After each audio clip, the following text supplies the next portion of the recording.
Oh man, this show is really starting to feel like Daredevil. I mean, the middle of it was only okay, but the beginning and the end were fantastic. And who were the main focuses of the beginning and the end?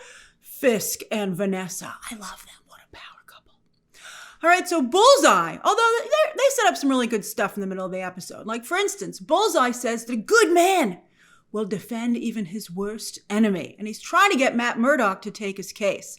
But Matt won't do it. But he will smash his head into the table. I thought maybe, especially because Bullseye thanked him, it was to get him out of Gen Pop at least for the night.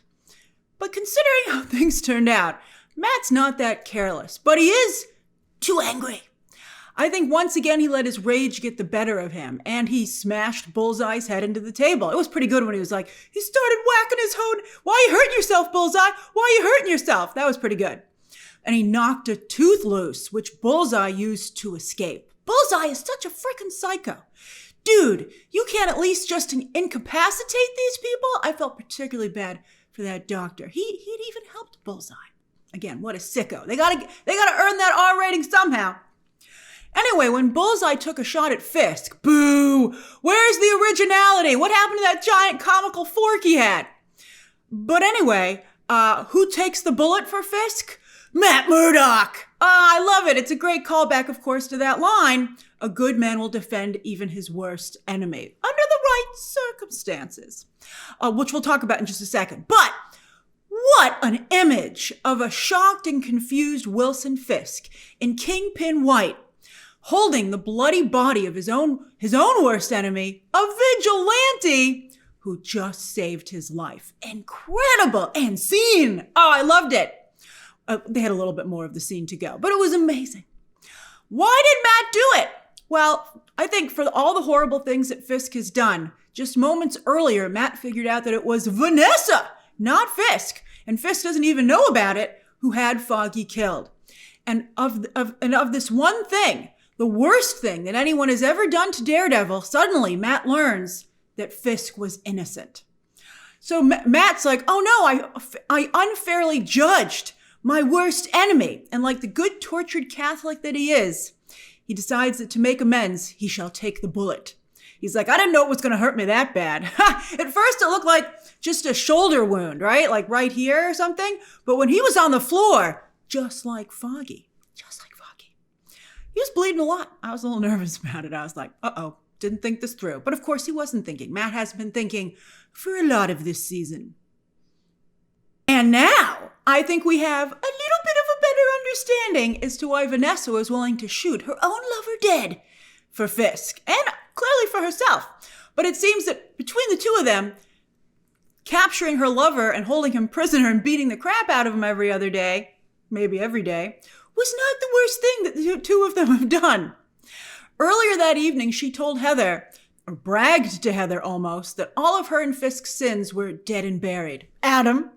But I think clearly she was a little too optimistic about that Gen Pop thing working out and taking care of Bullseye.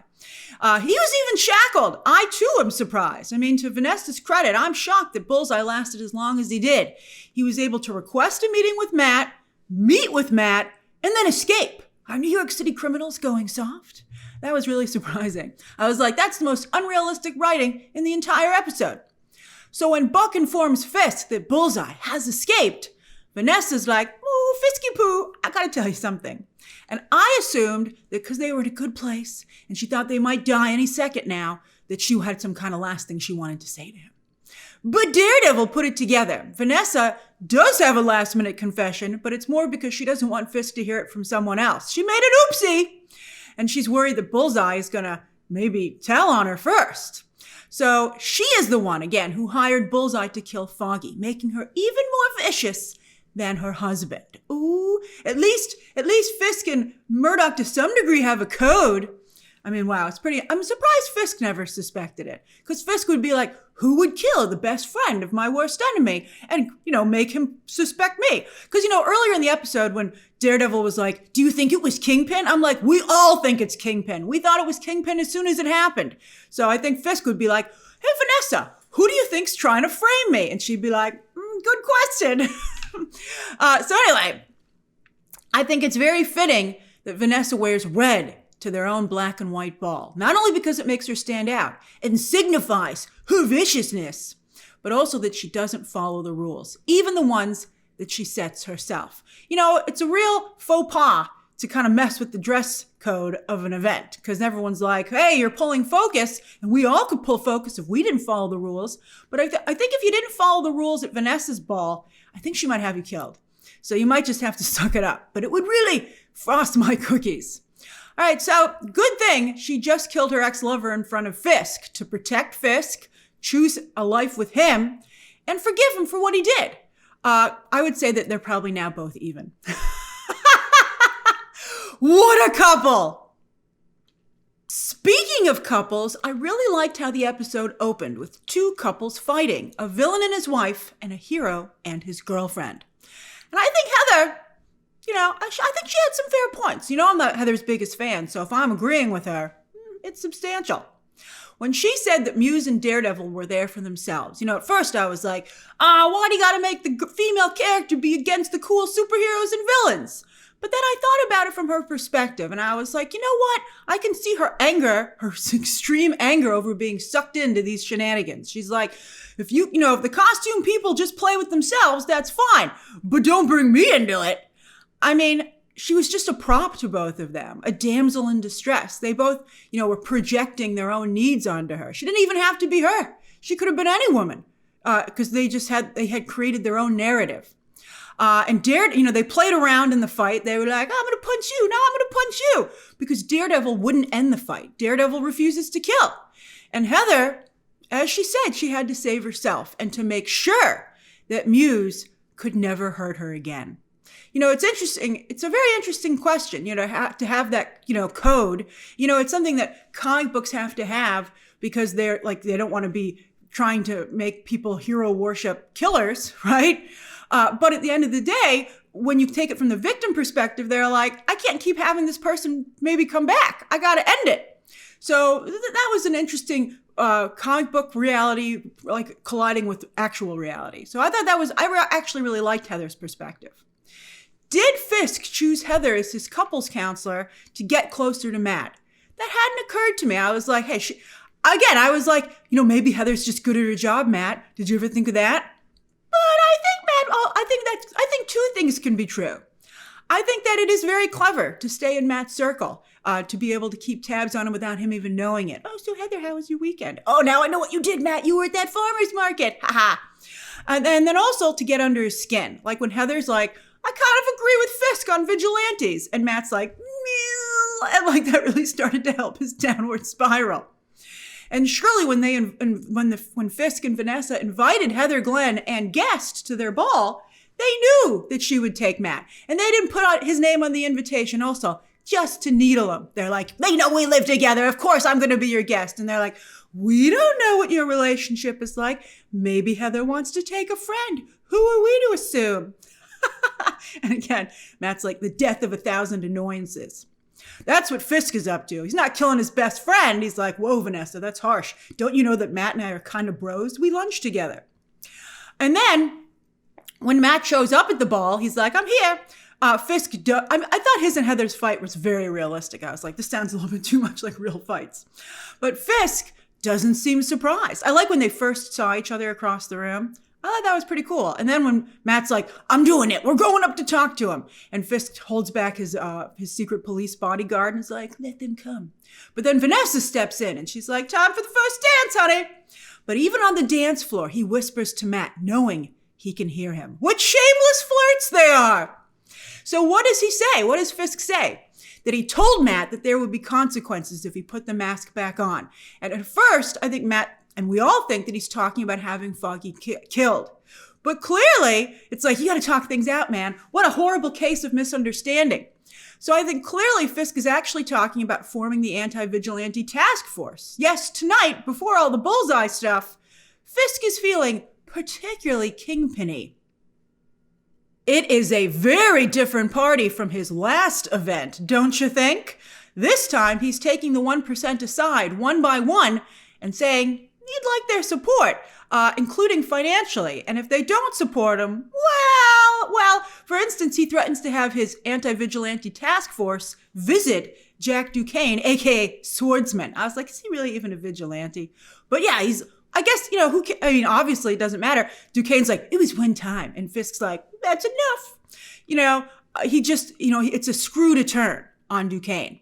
And look what the AVTF did to that waiter. I wouldn't want them to visit me. And the woman who spoke down to Fisk at that last event, her husband is missing. And I think we all know who did it.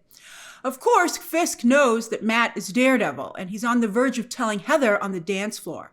With the elegant ball and a very confused Heather just about to put two and two together, she seemed very much this episode like every girlfriend that Batman has ever had. I was like, I recognize that frustrated, confused, very fancy lady. All right, so do you think she'll be able to figure it out from here? I even think Matt was about to tell her. Like, he was like, I don't need my cane to dance. Let's go. I'm like, isn't that your billy clubs? All right, whatever. All right, so the episode, I think, is pretty well directed. Just like the first episode, the last two of the season, this one and next week's, are directed by Benson and Moorhead, who did several episodes for Moon Knight and Loki season 2. Now, this episode does not look that good. But my favorite shot by far, actually, is Fisk's office when the sunlight was streaming through the windows. I was like, that's beautiful. What a nice office. And by the way, it was cute that Fisk was so happy that Vanessa had confirmed that he really did have LaGuardia's actual desk.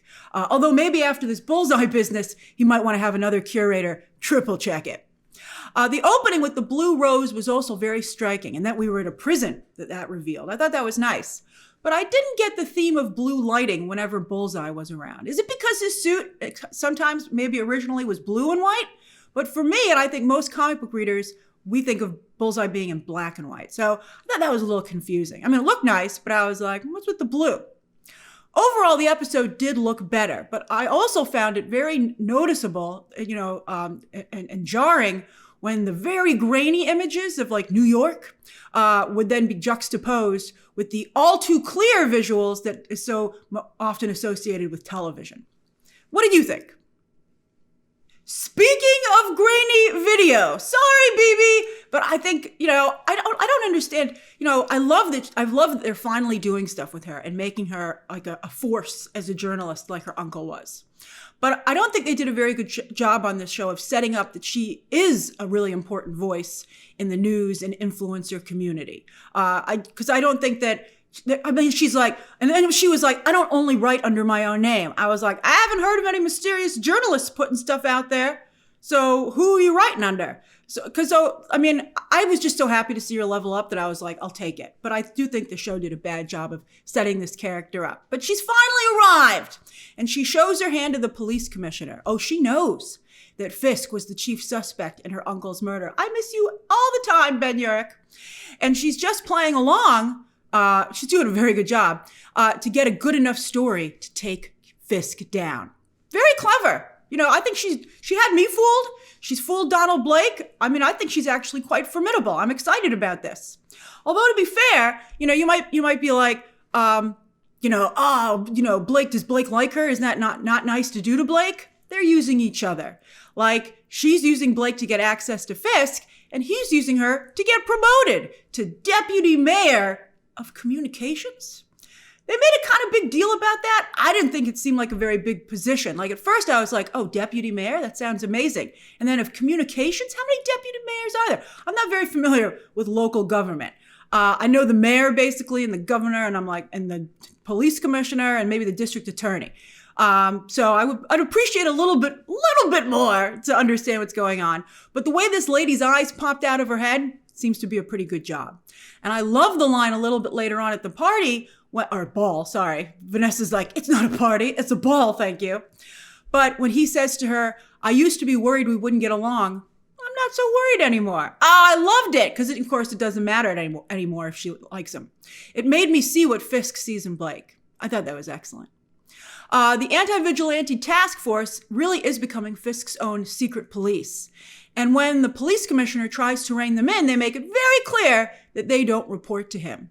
That's why he's maybe willing to give BB the incriminating evidence that she needs. But I think he should have been a little more careful at that ball. I wouldn't be surprised if more than one person clocked him talking to BB. And I'm surprised that he didn't at least make a show of saying, F off, I don't talk to the press, and be like, well, I'll email you later. I mean, he's worked in the police force for long enough to be promoted to commissioner. You'd think he'd have a little more street smarts. So as I said, the middle of the episode is just okay and a little hard to follow. I'm not quite sure what was going on with Foggy. Foggy knew he was going to win, so Vanessa had him killed because he was going to win the case. Do they just dismiss or throw out cases if one of the lawyers is killed or assassinated? You'd think you'd really want to make sure that case goes forward, especially if it's so close to a verdict. I mean, anyone who works in law, I'd be curious about the answer to this. Although this aligns with my superstitions in life, never count your chickens before they've hatched. Who celebrates a case that they are sure they're going to win? I'd be like, you just jinxed it, man. He really jinxed it. Foggy better not be secretly alive. I know that some of you are rooting for that, for him to have faked his own death like he did once in the comics. But I think that would be really lame. I gotta tell you, I think it would really undercut this season. Why put Matt through all this? Although Matt has proven that he's not very good at controlling himself. But boy, how about you? I'd be so upset if Foggy is revealed to still be alive. Also, you'd think a lawyer who takes largely pro bono cases, and look at the law firm that he and Foggy and Karen used to have. You'd think Matt would be used to having the deck stacked against him. Maybe he doesn't have his emotional support group with him. Maybe that's it. But yeah, Matt also has been through a lot this season. And what was with the weird ADR on that jerk client? Did anyone else notice that? ADR is automatic dialogue. I think it's automatic dialogue replacement. But you do it in post, and it's when you don't. But they couldn't even show that. Usually you can match it with the mouth. But here they were like, he was oddly talking off screen, and his voice was way too clear. Like, I don't know why this show is working so hard to try and save so much footage from their first attempt to make the show. I mean, a lot of it is clearly unusable. And I know the budgets are out of control these days, but this was embarrassing. I think it's worth the money not to look that you did this bad a job with the foot. I mean, I don't even know what. I honestly don't think that scene was even that important. And Daredevil is such a cheap show to make in a lot of the scenes. Like, he's just standing. He could just stand on a New York street and say this stuff. I think you could just easily, quickly refilm it. I'd be like, I'll have BB Urich catch it on her show, and I'll have it on grainy. I'll just shoot it on my freaking cell phone, man. Don't make me put this embarrassing footage in the episode. But again, the ball sequence at the end was just so fantastic and really ends the episode on a high note. And as I always tell you, you got to make sure people get to the end, but the ending of anything, movie, episode, etc., is very important. So some of you have said this before, and now I'm inclined to agree with you that this really is the Kingpin and Vanessa show, at least this season, and I'm loving it. All right, so what did you think? Just one episode left. Where's Punisher? You better show up.